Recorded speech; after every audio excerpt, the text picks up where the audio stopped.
I'd like to share a story with you all called Desmond Gets Free. Now, Desmond the mouse lived in the most beautiful meadow in all the land.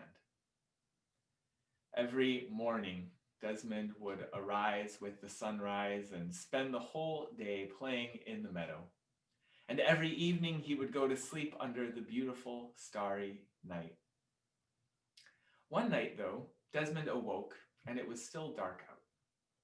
He tried to roll over, get comfortable, go back to sleep, but something wasn't right. His tail, he noticed, was throbbing.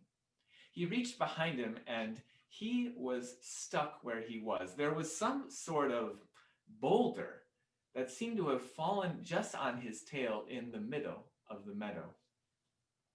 Desmond tried pushing on this boulder and tugging on his tail to get free. And he pushed and tugged and tugged and pushed, but it was no use. He was stuck.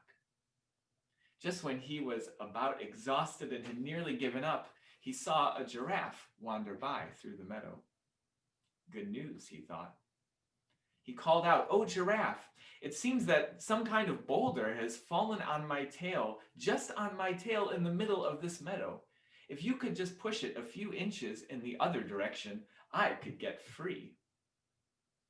The giraffe laughed at Desmond the way giraffes do. "You silly mouse," it said. "That's no boulder that's landed on your tail. That is an elephant that has fallen asleep on your tail in the middle of the meadow." Well, an elephant? That's good news, thought Desmond. If you could just gently wake up the elephant and ask it to roll over just a few inches in the other direction, I could go free. "I don't know about that," said the giraffe. "You know what they say about letting sleeping elephants lie. I find it's best to remain neutral in times like these, to not get involved in other animals' business." "Well," said Desmond, "I do not appreciate your neutrality." The giraffe wandered off, and again Desmond tried to free himself. He called out to the elephant to try and wake it up, but his little mouse voice was just too small to be heard on the other side of that giant elephant body, even by those giant elephant ears. The elephant didn't budge. Again, he tried pushing on the elephant and tugging on his tail, and pushing and tugging and tugging and pushing, but again, it was no use. He was stuck.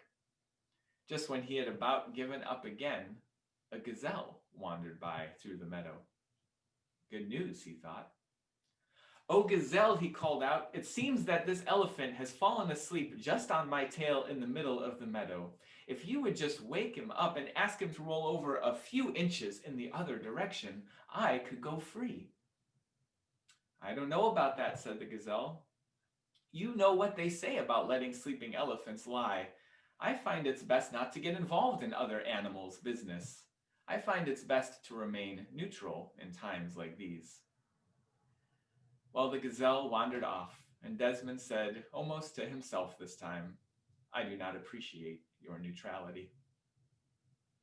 One final time, Desmond tried pushing with all of his might on the back side of that elephant, and he tried tugging with all of his strength on his little tail, but it was no use. And just when he had about given up for the last time, he saw another mouse wander by through the grass. He called out, and the mouse ran over to introduce himself. "My name is Nelson. What seems to be the problem?" Desmond explained the situation, and no sooner had he explained what was going on than Nelson ran right to the other side of that giant elephant body, and he called up to those giant elephant ears, "Excuse me, it seems that you've fallen asleep just on my friend's tail in the middle of the meadow. If you could just roll over a few inches in the other direction, he could go free." But it was no use. Even on the other side of that giant elephant body, those giant elephant ears were just too far away at the top of that giant elephant head. The elephant didn't budge. Nelson ran back to talk to Desmond. He said, "I think I've got an idea. Don't move." "All right," said Desmond. Nelson ran off. He disappeared into the grasses. And it took a while, but he came back, and this time he had all kinds of other mice with him. Nelson had found 3 other mice, and each of them had found another 3 mouse friends. The whole group of them ran over to the other end of that giant elephant body. And, well, they just climbed on each other's shoulders one at a time, one upon the shoulders of the next and the next, until they made a whole mouse ladder up the backside of that giant elephant head. Eventually, Nelson was able to crawl on the shoulders of one mouse friend after another, all the way to the top of that mouse ladder until he stood right next to that giant elephant ear. And he shouted down into that ear with all of his might, "Excuse me, it seems that you've fallen asleep just on my friend's tail in the middle of the meadow. If you could just roll over a few inches in the other direction, he could go free." The elephant said, "Ahem," and then it rolled over just a few inches in the other direction. Nelson and his friends climbed back on down to the ground, and they went and found their new friend Desmond, who was finally free. And the whole lot of them spent the whole rest of that day playing together in the middle of the meadow.